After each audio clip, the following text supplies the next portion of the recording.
Good afternoon, everyone. Thank you for joining us. While the families get set up, I'll go over some housekeeping items and also give you the lists of names. For those of you that signed up on the Google Sheet, there's a second tab on there which has all the names and family relations of the representatives.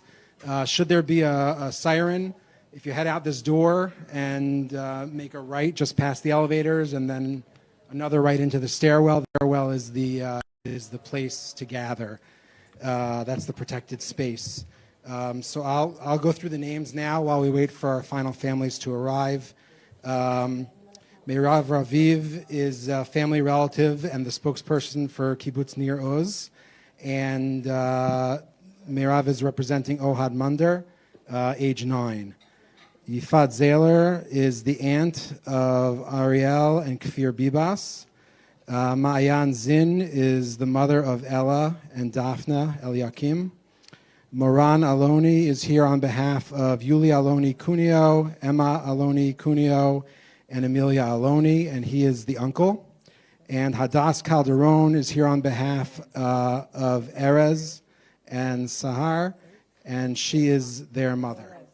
In another minute, we'll get started. The format will be each of the families will tell you a little bit about the nightmare they're living through and the circumstances and a little bit of color about the children that are missing. And then we'll open it up to a few questions. And then for the families that still have the strength, they could do one-on-one interviews where appropriate. We're waiting for one more family. It's going to take at least 10 more minutes. So let's wait a bit more. Let's get everybody out to this. Okay.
Would you mind changing your seat so you're in front of your picture here?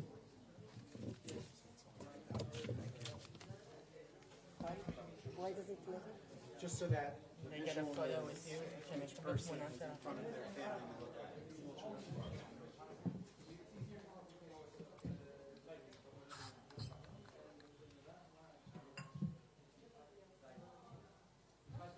Yes. And I'm not the aunt, I'm cousin of the mother.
So the names, missing, and should be named. So the camera should hear you say the date first.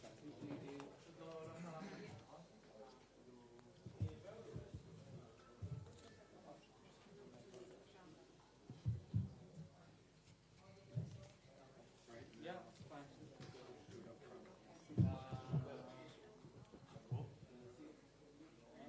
Now she's not sitting in front. I don't want people to get confused. Let's go.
של ארגנטינה בישראל.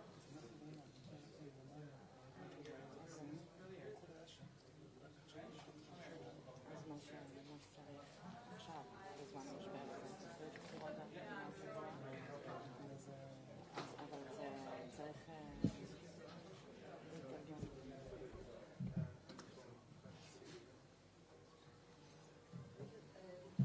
שלום.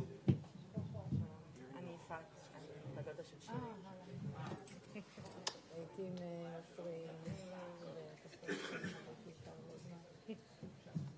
You're in it first? I'll be the first? Yeah. Okay. We're just going to talk about family or circumstances, just personal. Okay. Okay. No.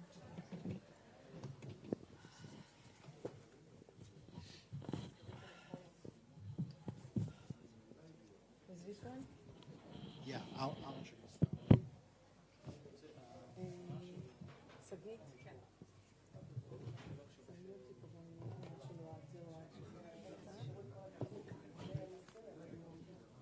לא, לא חייבת עכשיו, זה כאילו... לא בוק. התכוונתי משהו ספונטני.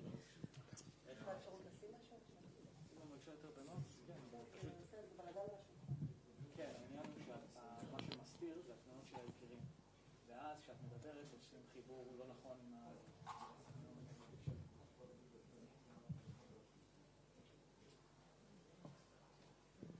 Okay, let's get started. Good afternoon. Thank you for your patience. I'm David Weissman. We're here on behalf of the families, as well as the organization of Hostages and Missing Families Forum. The families in front of us, their representatives, are experiencing every family's worst nightmare. So today, we'll hear from them about what they're going through and a bit about the individuals who are missing and hostages in Gaza. Names previously, but we'll start with the Zinn family representative couldn't make it today, so just wanted to take a moment to acknowledge Daphna, Eliakam, and... I can speak about them since their mother is my employee. Perfect. So I know her. Great. So we'll start with Meirav Raviv, who will speak about her family, as well as Daphna and Ella. Okay, hi, and my apologies for being late. I was in the headquarters with in another meeting. My name is Meirav. My cousin Keren, who lives in Kfar Saba with her partner and her son Ohad, will be 9 years old on Monday. Just came to visit on the weekend their grandmother and grandfather, which they are my uncle and aunt, in Kibbutz Nir Oz. At 6:30 in the morning, they went to the shelter in their house with Ohad. Keren, my cousin, wrote us that she put on television something nice movies to Ohad, that he won't see the news. Last contact that we had with them was on 9:58 in the morning, Saturday morning. And since then, we don't know what happened with them. The army told us that they are all four of them kidnapped, and they are in the Gaza Strip, probably in Khan Yunis, since Nir Oz is just 2 kilometers from Khan Yunis. So Ohad is there. We hope that Ohad is there with his mom, Keren, and with his grandma and grandpa. Ohad is a very talented boy. He's a very sportive guy. He's only 9. He likes to play soccer. He likes to play tennis. He's in a special school for very smart kids. And he's supposed to have his birthday celebration on the coming Saturday. His mom, Karen, was very organized, so she already had the invitation for for Saturday which is in 2 days. But unfortunately, you won't be able to celebrate his birthday. And that's all we know. So, and regarding the Daphna and Ella, their mother, Mayan, is one of my employees since I'm VP Resources in a company in Israel. And she's divorced, and the daughters were that weekend with their father in another kibbutz in Nachal Oz, and they were kidnapped there. She got from the Hamas movies that they were taking from their house with their father and his girlfriend. Yesterday there was the funeral of the father and his girlfriend. The girls are still missing. Daphna is 14 and Ella is 8. There is another picture seeing the big one, Daphna with a pajama that the Hamas gave them. That's all Maya knows regarding her daughters.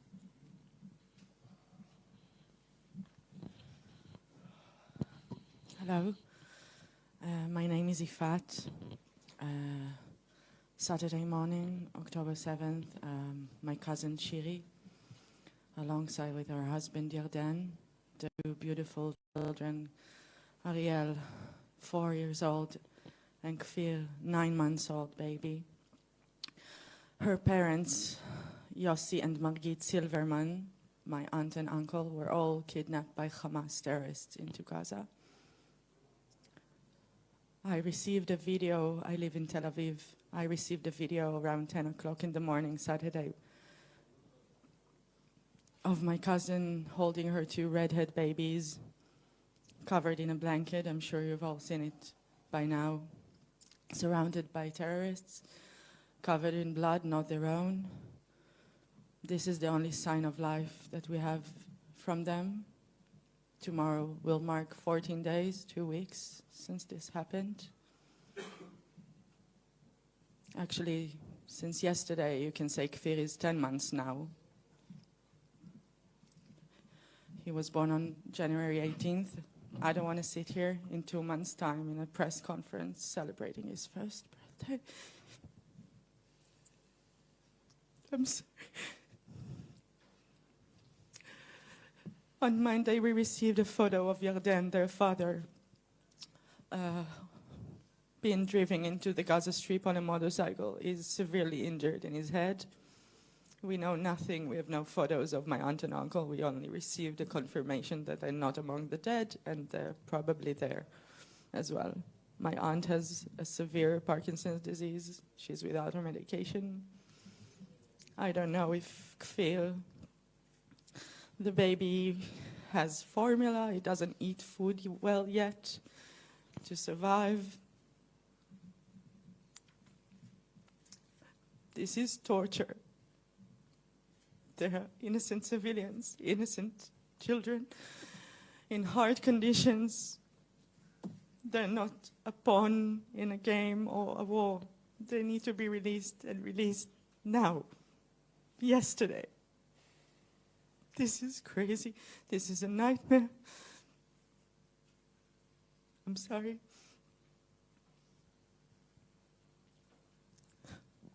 Thank you. Hello, everyone. My name is Moren Aloni. I have 2 sisters, Sharon, age of 34, and Danielle, age of 45. And they have 3 beautiful daughters. You can see them here. Emma and Yuli, age of 3, twins. And my 5.5 years old niece, Emilia. We woke up Saturday morning to an alarms, to bombings in Yavne and Rehovot as well. Immediately called them, asked how they're doing, if everything is okay. They say they didn't know anything, and that They were just being told the terrorists are in the kibbutz, which wasn't even the first time that something like that happened. It's just something that they got used to live with. After half an hour, they wrote us in the family WhatsApp that they can hear the terrorists in their neighbor house. According to my understanding, people just heard screams from other house, gunshot, and then silence. And so I don't know if that's what they heard, but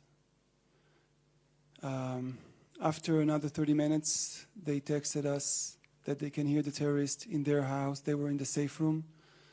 And this safe room cannot be locked, by the way. So you have to just keep the door closed.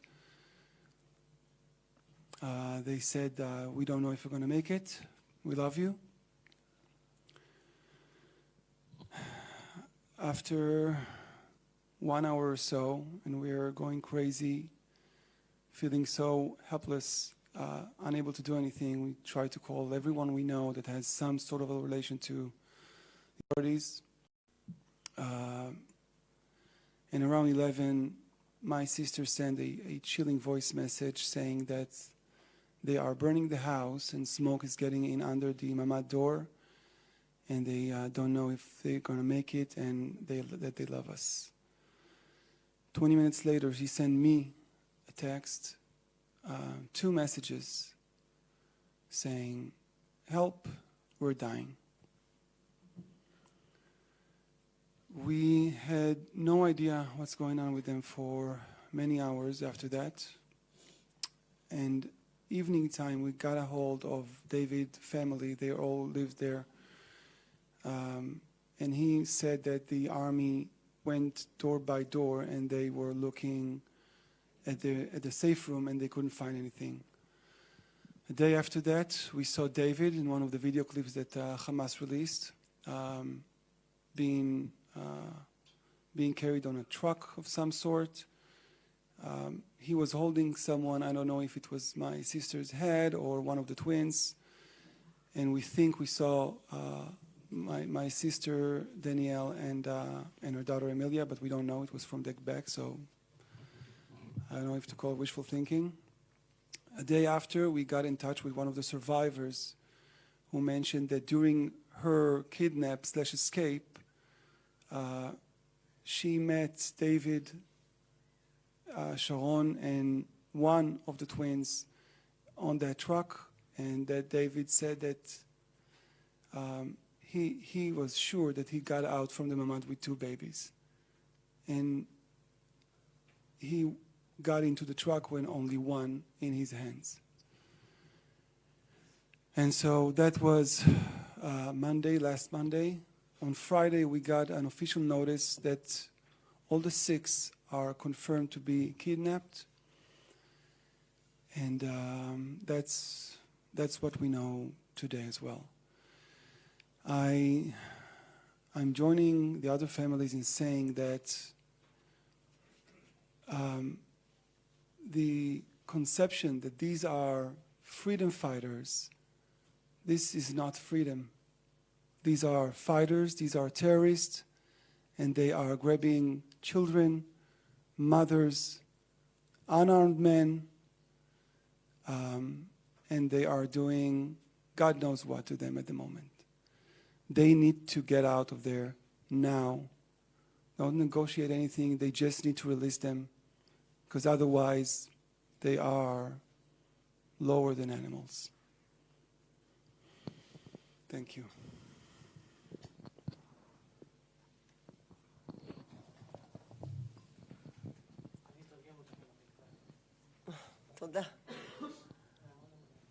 Hello, I'm Hadas Calderon from Kibbutz Nir Oz. I think we all from the same place. 5 members of my family been hosted last Saturday.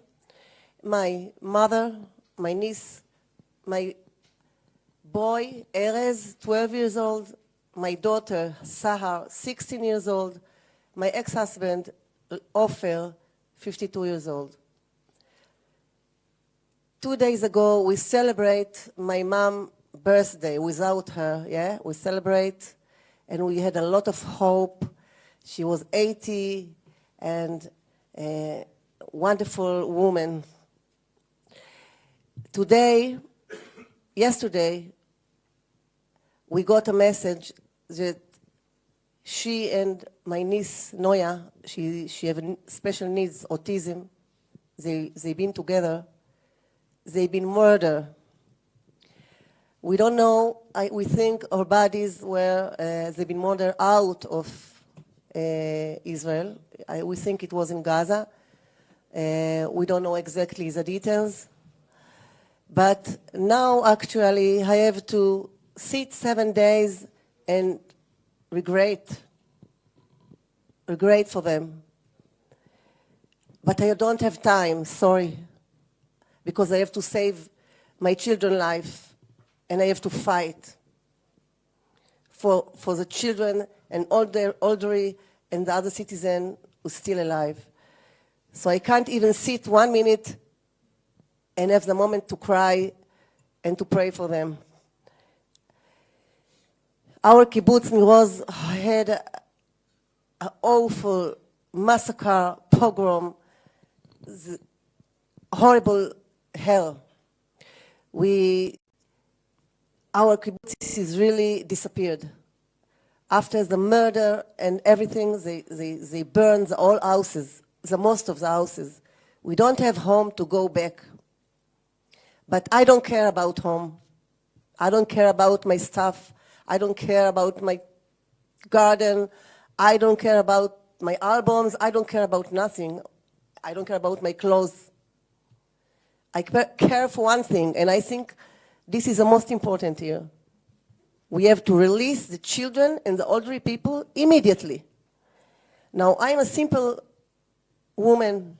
I'm not a political woman. I can't say what to do, but I'm sure that they must have a solution. They must make a solution to talk and to agree and to release them immediately. The time is critical, yeah? Every moment they're still there, they can find themselves, same my mom.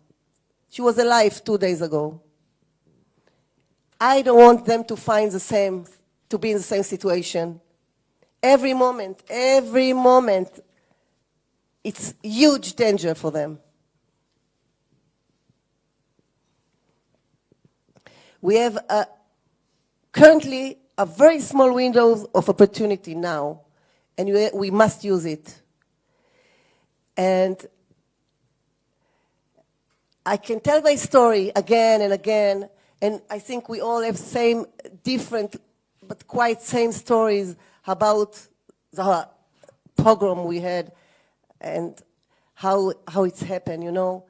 I've been in a different, because I'm divorced, I've been in a different house. I was all alone, 8 hours in the dark, without water and everything, fighting for my life, surviving, when they're trying to go inside and break and smash all my house. But my 2 children been with my husband, and they ran out from the window and hide in the bush. And this was the last message I got from them at 8 o'clock in the morning. And just at 3 o'clock afternoon, when the soldier came, we could find out they are disappeared. And realized that probably they are kidnapped. But stories we can tell. We have so many. Each one of us has a story, and a big story. Disaster stories. But what's important now is to act. I'm asking the whole government, Israeli government. I'm asking Qatar. I'm asking Sheikh Tamim, the prince, the Qatari prince. I think you have the power. I believe you can change this reality, this crazy reality. I'm asking United States, the European Union, France, my children and me and my husband, ex-husband, we are French citizens. My mom, she's American. So these children also quite Americans also. I'm asking France and America to fight like as it were their children. I believe they do it. because a lot of international bodies all agree that this massacre and keeping civilians in hostage are a war crime against the humanity, against any human law. And it's not just our private business, it's the whole world problem. It's never ever happened before. These political people tell me. I'm a simple woman. I'm telling you what political people told me. It's never happened before. And I suggest, and I demand, you must get solution. You must stop. All parties should stop immediately any material operation, תתקן אותי אם אני לא אומרת נכון, act, until they release the children and babies and elderly and women and men. They must release them immediately and then make the war. You can't make wars at expense of children and babies. This is the world problem. It's not my problem.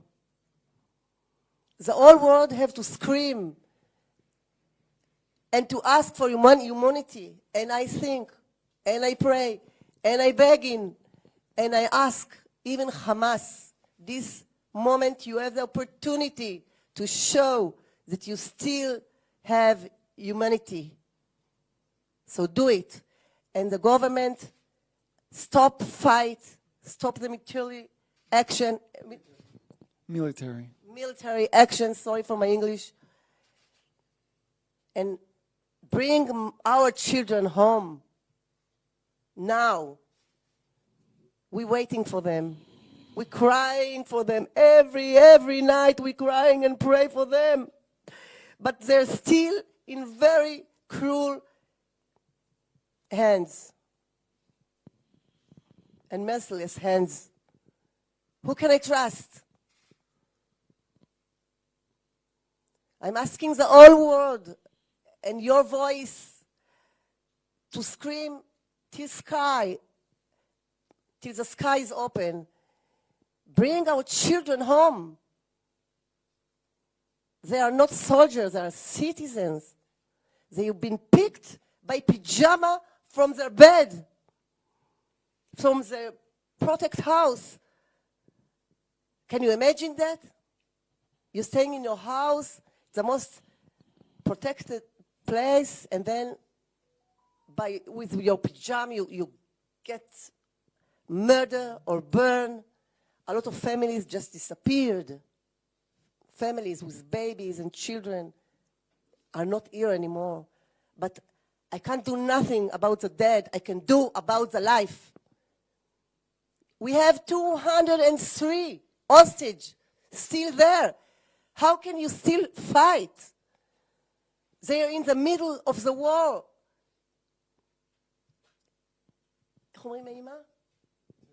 Horror. Terrified. I can hear every night my son screaming to me, "Mom, take me home, Mom." I can hear him. "Bring me home, Mom, save me." I'm asking you, save our child.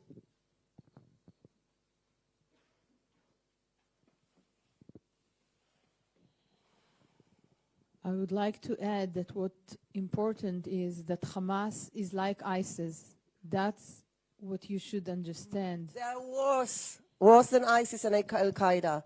They are worse.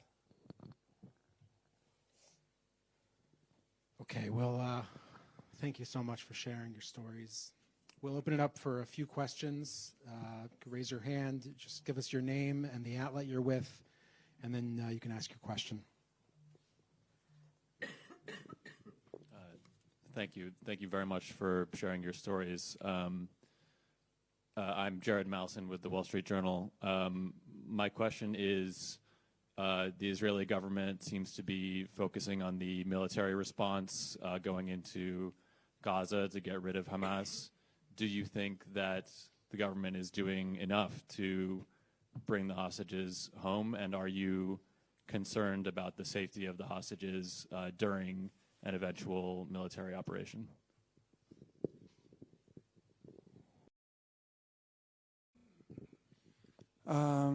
That's just my opinion. I understand we're at war. I want to believe that the IDF is doing everything that they can in order to make sure that these hostages are not getting hurt.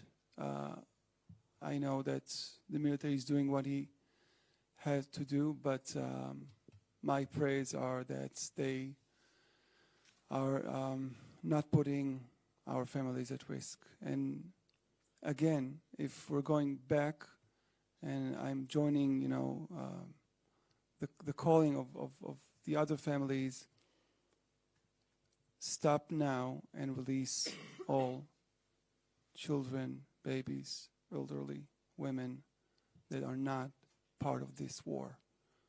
And the sooner they can make it, they will be released.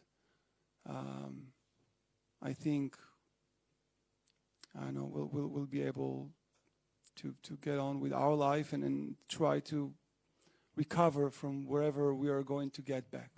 Because people are thinking that once they're getting back, hopefully they're alive. I from Friday have no idea if they are still alive. I just know that they were kidnapped. But everyone thinking about the release of them and are calling for the release of them. Now you have to understand that even after these people will be released, we don't know what we're going to get back. These are life shattered. Think about your friend, think about your family, your mom, your sister, your brother, your cousin being held somewhere. Think about your dad trying to protect his family and he's unable to do so.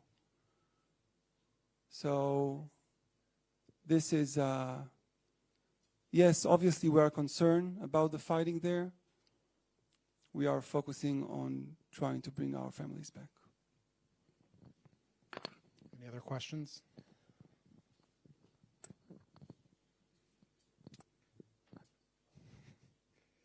Okay, thank you all for coming. The families will be available for one-on-one interviews until they lose stamina. Thank you all for coming on behalf of the Hostages and Missing Families Forums and the families. Yeah, do you want to say something? I can ask just one thing. Please save our children. My son, Erez, he's going to celebrate his birthday in the 26th of October. I want to celebrate here with him, with all Israel, with the whole world, and to give him the best and the biggest present he had ever. Please help us. Save us. They're helpless. They're really helpless, and like us. We have no power to do anything. You have more power than us. One last thing that I want to say is for the press, the media. Don't be mistaken. You are all part of this war. You are all part of what everyone in the entire world is thinking and knowing about what's going on here.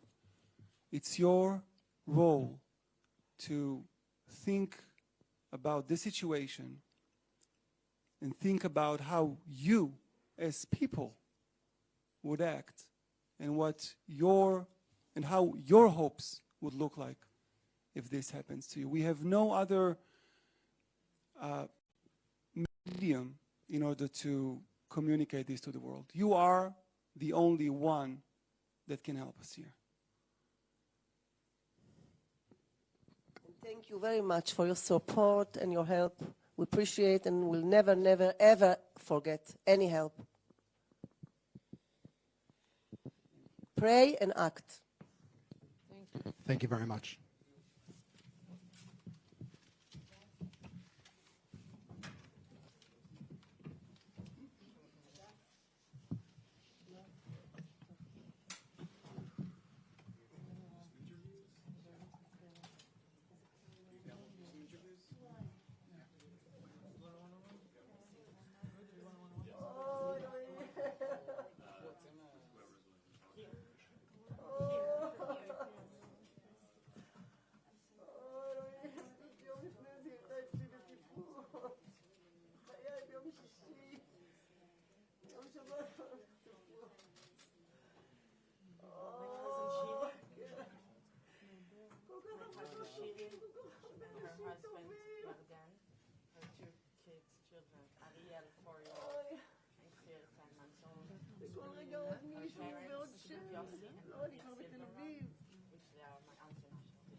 Saturday morning I live in Tel Aviv, we heard the red alert as well, and every time there's a red alert, we send in a group chat like the UK, because they have 7 seconds to get into the safe zone.